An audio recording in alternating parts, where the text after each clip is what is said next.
Free fire एक ऐसी दुनिया बन चुकी थी जहाँ पे एक अलग ही तरह का खुशी मिलता था। एक अलग ही तरह का दुनिया बन चुकी थी जहाँ पे ना कोई भेदभाव, ना कोई ईर्ष्या, ना कोई जलन। और उस गेम में जब भी जाते थे तो इतना खुशी मिलती थी अंदर से कि हम आपको बयान नहीं कर सकते। और अगर आप भी पुराने प्लेयर हैं तो इसको जरूर महसूस करते होंगे। लेकिन अब फ्री फायर का अंत होने को चला है जहाँ पे हमारी बहुत ही सारी खुशियाँ और बहुत ही सारी यादें जुड़ी हुई है। तो आज के इस वीडियो में मैं आपको उसी यादों की दुनिया में ले जाता हूँ जहाँ पे आप फ्री फायर को एक अलग ही नजरिया से देखते थे और एक अलग का ही खुशी मिलता था अगर उस गेम को खेलने जाते थे। इसलिए आज का वीडियो जरूर देखना, बहुत ही ज्यादा इमोशनल वीडियो होने वाली है। आपको मैं फ्री फायर की उस पुरानी दुनिया में ले चलता हूँ जहाँ पे आपको ये पता चलेगा कि लोग वहाँ पे कैसे कैसे रहते थे पहले और कैसे कैसे गेम खेलते थे और किस तरह का वहाँ पे इंजॉयमेंट होती थी। तो चलिए चलते हैं फ्री फायर की उस 4 साल की पुरानी दुनिया में जहाँ पे हर चीज अलग हुआ करती थी।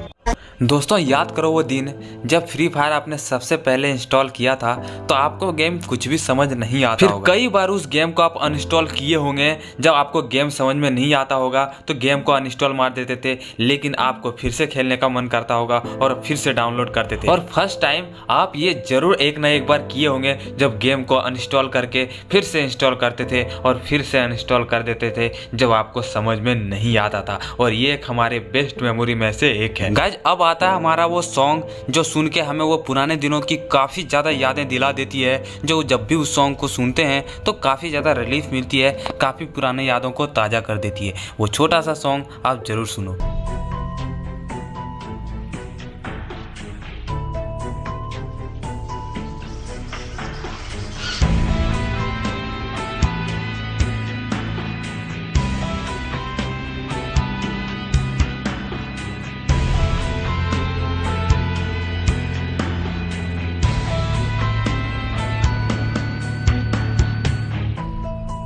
तो गाइज ये था वो फ्री फायर का पहला सॉन्ग जो सबके दिलों के काफ़ी ज़्यादा करीब है। और जब भी ये सॉन्ग सुनते हैं तो वो काफ़ी ज़्यादा इमोशनल हो जाते हैं। गाइज याद करो वो दिन जब ड्रेस की कोई वैल्यू नहीं होती थी, ना गन स्किन की कोई वैल्यू होती थी, ना हमें गन स्किन के बारे में पता होता था, ना बंडल के बारे में पता होता था कि कौन सा रेयर है। बस नॉर्मल आते थे, गेम खेलते थे, उसी में मज़ा लगता था। वो एक जैसा दुनिया लगती थी क्योंकि वहाँ पर ड्रेस की कोई वैल्यू नहीं होती थी। लेकिन अभी के समय में अगर आपके पास ड्रेस नहीं है, गन स्किन नहीं है, तो आपकी कोई भी वैल्यू नहीं है। गाइस वो दिन कितने अच्छे थे जब धीरे धीरे फ्री फायर में बंडल का हल्का सा क्रेज आने लगा।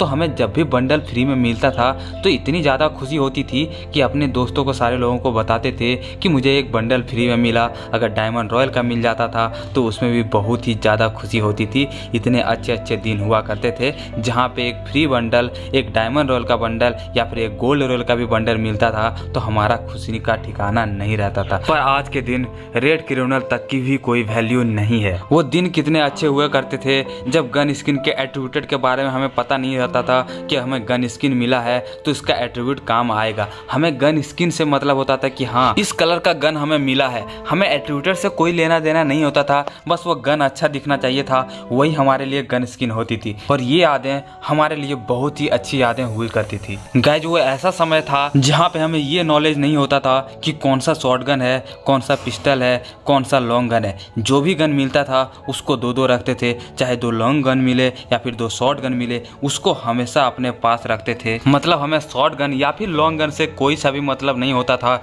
जो गन आए उसी को उठा के हम लोग बॉडी शॉट मारते रहते थे। और गाइस याद करो वो दिन जब हमारे लिए बेस्ट गन वही होता था जिसमें हेडशॉट लग जाता था, चाहे वो यूएसपी क्यों ना हो या फिर एक्समेट हो, स्कार हो या फिर ग्रोजा हो। ग्रोजा तो उस वक्त बहुत ही अच्छा गन माना जाता था और सारे लोग ग्रोजा अगर ले लेते थे तो सोचते थे आज मैं तो बूया करके ही रहूँगा, इतना पावरफुल गन मानते थे। और जिस गन से भी हेडशॉट लग जाता था उस गन को बेस्ट गन मानते थे।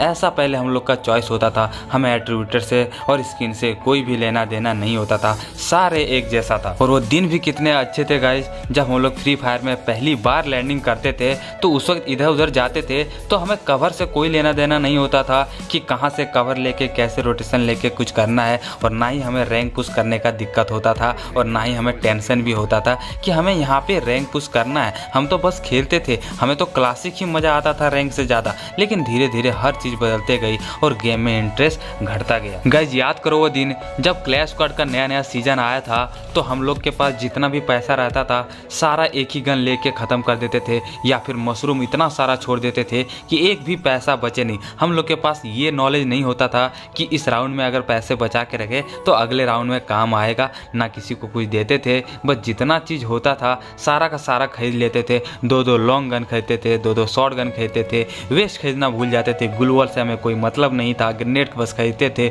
ऐसे ऐसे दिन हुआ करते थे जहाँ पे हम लोग को रैंक पुश का तो टेंशन ही नहीं रहता था, बस इंजॉय के लिए हर चीज़ खेला करते थे। गाइस वो समय ऐसा समय था जहाँ पे ग्लूवल का क्रेज बिल्कुल भी नहीं था।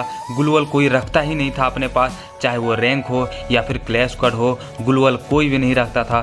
सारे लोग ग्लूवल फेंक देते थे क्योंकि ग्लूवल किसी को लगाना नहीं आता था। और उस वक्त ग्लूवल लगाना बहुत ही बड़ी बात होती थी। जो लोग भी अच्छा ग्लूवल लगाते थे उसको बहुत ही ज़्यादा प्रो मानते थे। तो उस वक्त ग्लूवल लगाना एक बहुत ही बड़ा अचीवमेंट माना जाता था। और रैंक रहे या फिर क्लैश स्क्वाड, कोई भी ग्लूवल अपने पास नहीं रखता था। यहाँ तक कि बैग से निकाल के फेंक देता था या फिर किसी और को दे देता था। तो पहले के समय में ग्लूवल लगाना इतना ज़्यादा टफ था, लेकिन आज के समय में हर जगह आपको ग्लूवल ही नजर आएगा। गाइस याद करो वो दिन जब हम लोग क्लॉक टावर के हाउस पे या फिर एल शेप हाउस पे सीढ़ियों पे चढ़ते थे, तो हम लोग को टर्न करने में कितना ज़्यादा दिक्कत होता था। हम लोग तुरंत इधर से उधर नहीं चढ़ पाते थे। हम लोग को बहुत ही ज़्यादा कष्ट होता था सीढ़ियों से ऊपर चढ़ने में, कि यहाँ से जाओ फिर नीचे कूद जाते थे, मतलब कंट्रोल ही नहीं रहता था। तो वो भी एक गजब का समय था और एक गजब का मेमोरी है, जहाँ पे हम लोग घर के सीढ़ियों पे और क्लॉक टावर के हाउस पे इधर से उधर तुरंत नहीं कर पाते थे। लेकिन आज के समय में तो मूवमेंट का बादशाह आ रहे हैं। गाइस वो दिन कितने सुनहरे थे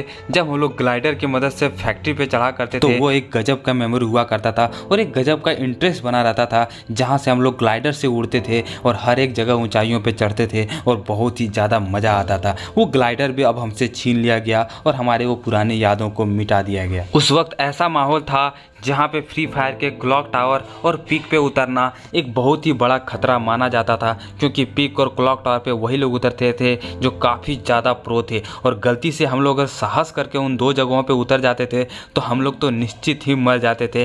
ऐसा ही जगह था, इतना ज़्यादा बंदे वहाँ पे लैंड करते थे कि हम लोग का वहाँ पे मरना तय था। इतना प्रो नहीं थे हम लोग और इतना हम लोग को ग्लूवल लगाना नहीं आता था कि वहाँ पे सारे बंदों को ख़त्म कर दे। तो पीक और क्लॉक टावर हमारे लिए बहुत ही ज़्यादा खतरनाक जगहों में से एक था उस वक्त। गाइस वो दिन भी बहुत ही ज़्यादा मिस करते थे जब हम लोग फैक्ट्री पे फिस्ट फाइट करते थे, तो बहुत ही ज़्यादा मज़ा आता था। वहाँ पे कई सारे बंदे लैंड करते थे और एक साथ लैंड करके बाद जो फिस्ट फाइट होता था वो इतना ज़्यादा इंटरेस्टिंग हुआ करता था कि लोग वहाँ पे जाते थे कला कैरेक्टर को लेके और मुक्के से मारना एक बहुत ही बड़ा मेमोरी हुआ करता था उस वक्त, और बहुत ही ज़्यादा इंजॉय भी लगता था। इतना अच्छा मेमोरी हमारे साथ जुड़ी हुई है। लेकिन आजकल फैक्ट्री में उतरना कोई पसंद नहीं करता, क्योंकि सबको मारधार करना है, सबको रैंक पुश करना है। तो फैक्ट्री में आजकल बहुत ही कम बंदे उतरते हैं, और अगर उतरते भी हैं तो अपना पुश करने के लिए उतरते हैं, फिस्ट फाइट नहीं करते हैं, बच के रहते हैं या फिर नीचे भाग जाते थे। लेकिन पहले के समय में बहुत ही ज़्यादा फिस्ट फाइट होता था,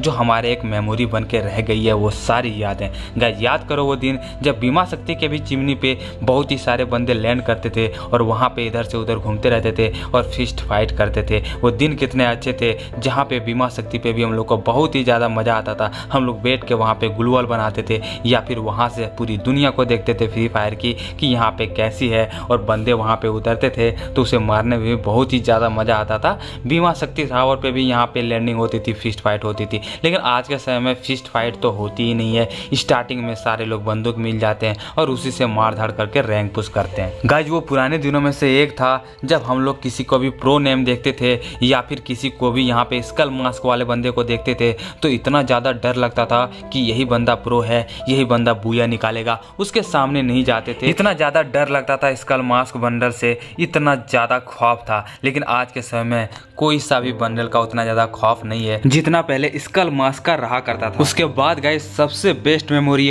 और फ्री फायर का रिवोल्यूशन आप बोल सकते हो, और सबसे ज़्यादा जब फ्री फायर में जुड़े थे तब आया था हमारा डीजे आलोक। और डीजे आलोक ऐसा कहर ढा दिया फ्री फायर में कि फ्री फ्री फायर की काफ़ी ज़्यादा तरक्की हो गई और काफ़ी ज़्यादा प्रोग्रेस हो गई। और उस वक्त हम लोग डीजे आलो अगर किसी को भी लॉबी में देखते थे तो हम लोग भगवान तरीके का ट्रीट करते थे, वो लोग को प्रो मानते थे। ऐसा लगता था जैसे उसका जैसा प्रो कोई है ही नहीं। डीजे आलो देखते ही हमारा रिएक्शन काफ़ी ज़्यादा ओपी होता था और काफ़ी ज़्यादा उसके पास जाके इमोट दिखाते थे और उसके पास रहते थे डीजे आलो को देखने के लिए। इतना ज़्यादा क्रेज था डीजे आलो का, और डीजे आलो को लेने के लिए लोग कुछ भी कर देते थे उस वक्त, चाहे उससे कुछ भी करवा लो वो कर देते थे। और ऐसे ही बहुत सारे यूट्यूबर स्कैम कर करके सब्सक्राइबर अपना मिलियन 10 मिलियन तक पहुंचा लिए सिर्फ और सिर्फ डीजे आलो को डायमंड का लालच दे दे के। लेकिन ये एक तो रोस्ट मेमोरी बोल सकते हो, बट डीजे आलो का क्रेज उस वक्त बहुत ही ज़्यादा था। जहाँ भी देखो कमेंट में डीजे आलोक दे दो, डीजे आलोक दे दो, ऐसा चीज़ें पहले के समय हुआ करती थी। हालांकि इस चीज़ से अब काफ़ी अवेयर हो गया, जो कि अच्छी बात है। बट डीजे आलोक हमारा उस वक्त सबसे अच्छा कैरेक्टर में से एक हुआ करता था। आज के समय में जितने भी कैरेक्टर आ जाए डीजे आलोक का टक्कर नहीं दे सकता है, और देता भी है, लेकिन दिल से जितना करीब डीजे आलोक है वो कोई सा भी कैरेक्टर उतना जगह नहीं बना सकता था। और गाइस याद करो वो दिन जिस दिन अपडेट आता था, उस दिन पूरा दिन हम लोग को किसी चीज़ में मन नहीं लगता था। फिर जैसे ही अपडेट खत्म होता था हम लोग तुरंत गेम को ओपन करते थे और नए नए चीज़ देखते थे, जो काफ़ी अच्छा लगता था और कुछ पुराने चीज़ों को हटा देता था, जिससे कि हम लोग काफ़ी ज़्यादा दुख हो जाते थे। पर वो दिन बहुत अच्छे थे जब हम लोग अपडेट के वो समय को बहुत ही ज़्यादा मिस करते थे, जब हम लोग काफ़ी ज़्यादा एक्साइटेड रहते थे कि यार जल्दी से अपडेट ख़त्म हो, हम लोग गेम खेलेंगे। ऐसे ही कई सारे दोस्तों मेमोरी है जो अगले पार्ट में आपको फिर से जानने को मिलेंगे। दोस्तों के साथ कस्टम खेलना, फ्राइडे को ग्लोरी फुल करना, 10 नूब आईडी रखना, फिर सैटरडे को जम के कस्टम खेलना, फिर रैंक पुश करना दोस्तों के साथ, कितना अच्छा मेमोरी हुआ करता था। लेकिन सारा का सारा अब ख़त्म हो चला है और धीरे धीरे फ्री फायर का भी अंत होने को चला है, क्योंकि इन सारे पुराने यादों और सारे पुराने प्लेयरों को छीन लिया। यहाँ तक कि बड़े बड़े क्रिएटर जो है वो भी अब फ्री फायर को खेलना छोड़ दिए। उन्हीं में से एक है अंकुश फ्री फायर, यानी कि अल्फा फ्री फायर, जो कि बहुत ही ज़्यादा चाहते थे सबके। वो सारे लोग फ्री फायर को खेलना धीरे धीरे छोड़ दिए। तो गाइज ये था वो मेमोरी जो हमारे दिलों के बहुत ही ज़्यादा करीब है, और आपको ज़रूर एहसास हुआ होगा कि हम 2017 की दुनिया में जी के आ गए, जहाँ पे हमें बहुत ही सारे मेमोरी को रिमाइंड कराया गया। वीडियो अच्छी लगी तो लाइक शेयर सब्सक्राइब कर देना। नीचे डिस्क्रिप्शन में इंस्टाग्राम का लिंक है गाइज, फॉलो जरूर कर लेना। लास्ट होप बची है फ्री फायर की। चलते हैं, बाय बाय।